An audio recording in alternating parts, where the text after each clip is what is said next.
pretty corroded. We're going to have to clean that up and put some anti-corrosion when we hook it to the adapter, the 2-to-1 adapter. Underneath here, and I get my hand in there, that's how I unplugged it, is the Rovingfox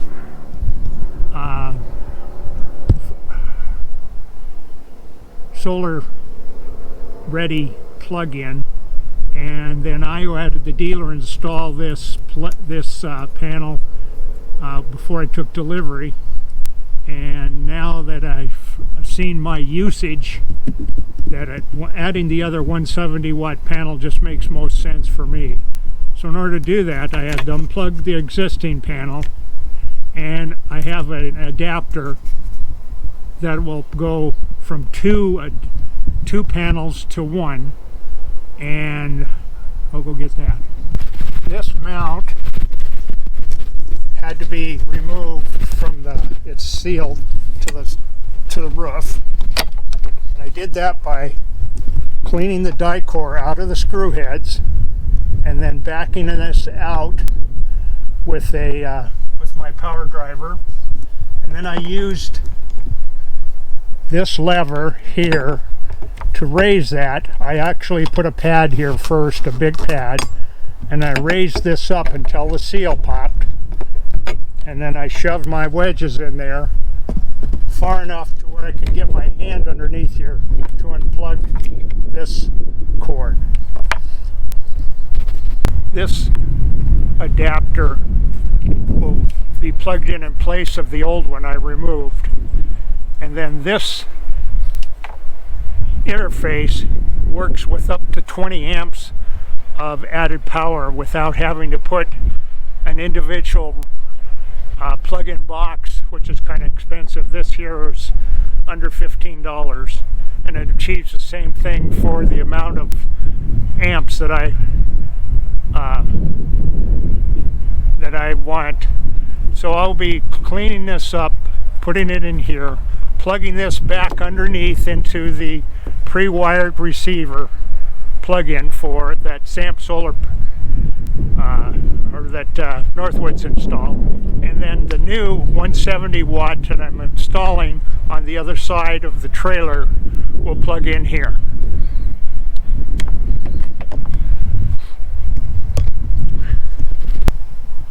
Okay, that's ready to hook up to my new 170 watt expansion kit panel.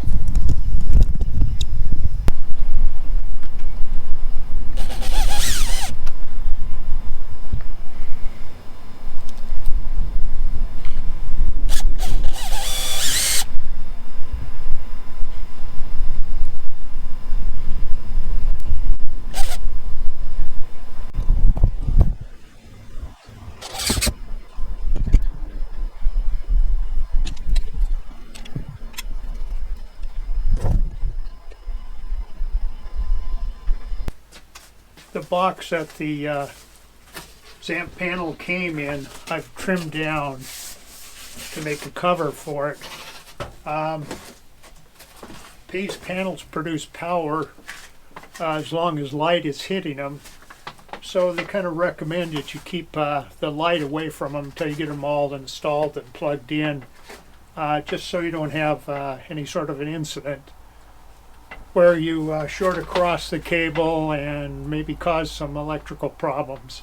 So I'm just going to go ahead and tape this cover onto that panel until I get it up on the roof and installed.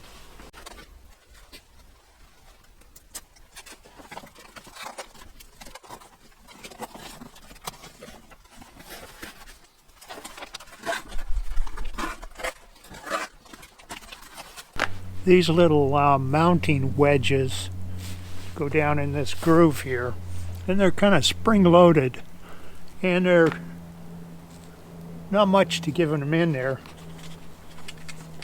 What I've done is put that leading edge in there, and then the spring kind of holds it in place, and then I push this down to where it kind of sets itself in a predetermined groove down here.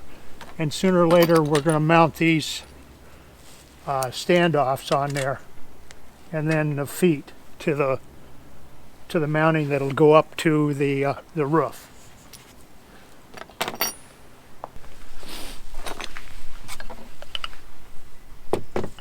Now that I have those little retainers in these holes, I'm going to go ahead and mount a standoff.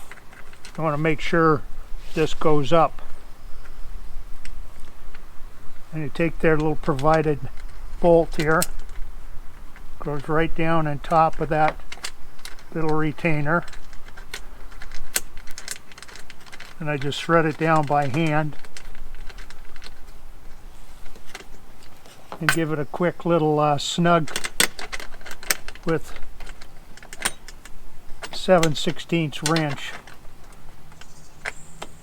And I'll leave these a little bit loose, so once I get up on the roof I can move them to make sure I got the best spot for a mount. Then when I get up on the roof, these will be on here and I can drill and screw into the roof, and then this will be sitting off the roof at the prescribed height that you're supposed to. You can't mount these flush. They have to sit up off the roof. They have to have air underneath them. These then will have will go underneath with the lock washer and this kind of locking nut will go on here, and I'll just loosely fit those. Then when I get this thing turned upside down on top of the roof, I'll square everything up, make sure my feet are not mounted in a position to where if I drill through the roof that I hit any wires or anything like that. So I'll pretty much have a good look before I drill that. I'm going to go ahead and mount these feet onto the bottom of here. That'll keep everything in order, and then when I set it down up there, like I say, I can move these, and then when I get them where I want them, then I can drill my holes through my roof, and should be pretty easy that way.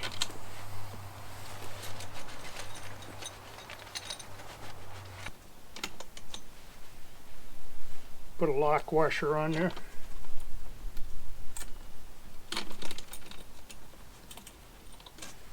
And then these nuts that are supplied.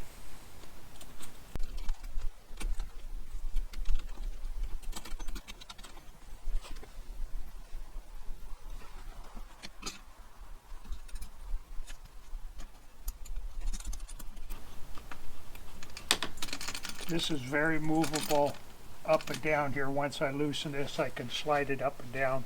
Like I say, in order to get that in a position it'll work.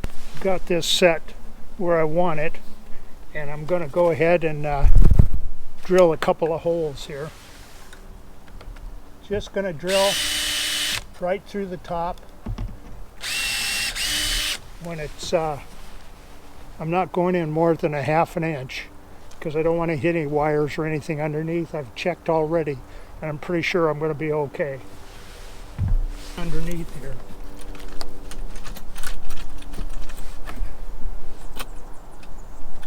Line that back up.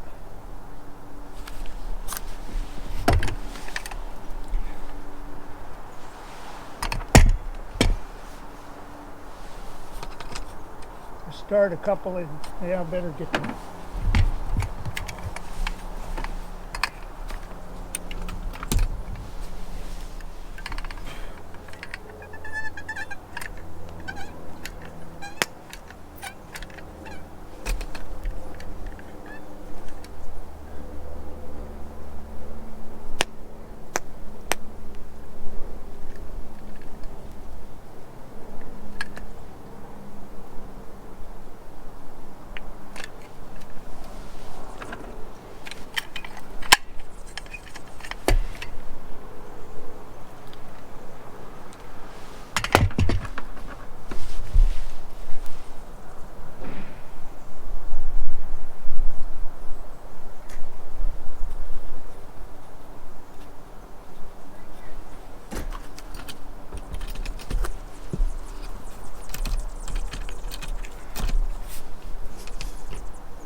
We've got our caulking in there.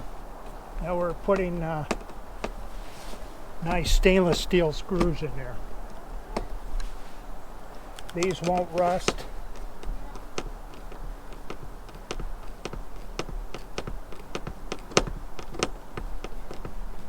And they'll hold nice and tight.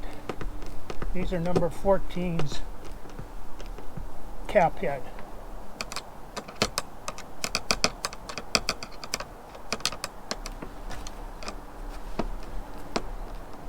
I'd buzz them down, but that's not a good idea. You don't want to strip out the hole.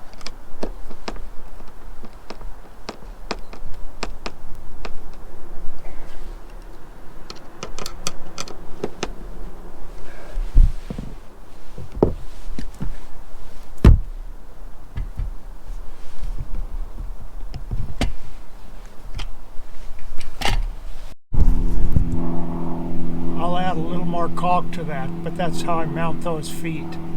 So hopefully no water gets inside. Okay, I've got all this tightened up here, and then I'm going to go ahead and drill the hole.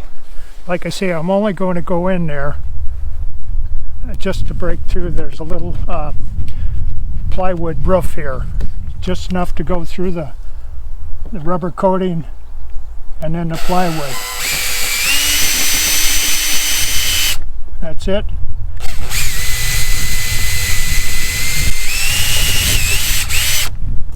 And that's that one. Okay. Get rid of the sawdust and then wipe this down. Those holes still line up just fine. I'm going to go ahead and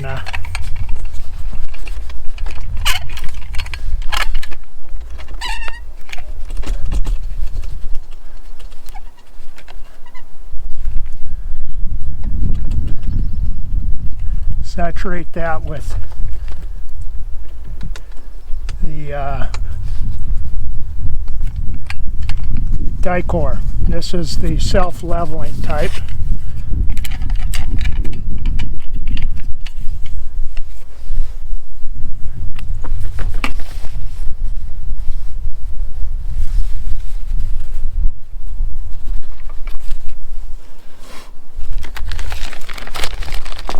And I've got these number 14 screws, and they are stainless steel, so we won't get any rust. And normally a screw that's put through a roof like this, because of weather changes, will drip moisture.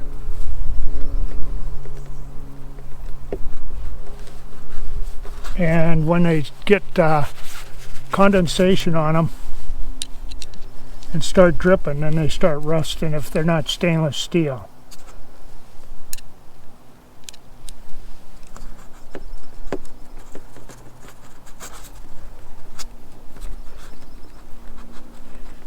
You want to make sure those screws go into the holes you drilled.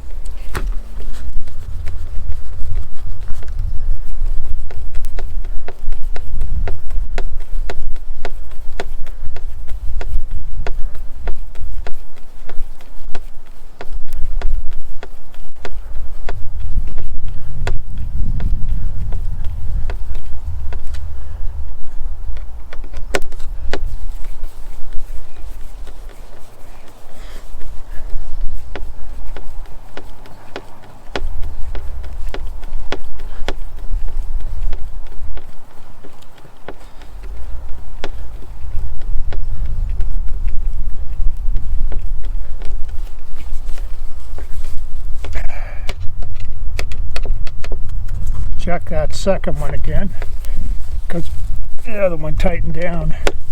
Yeah. And when I get the other one, the last one secured, then I'll come back and caulk the top of these.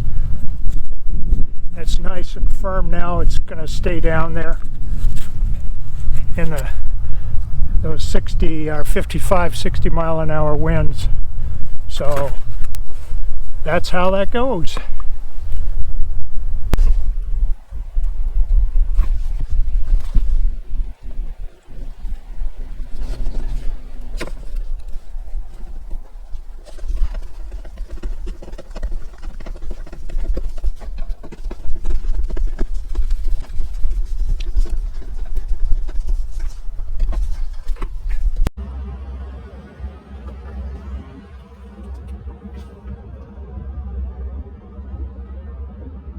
Perfect.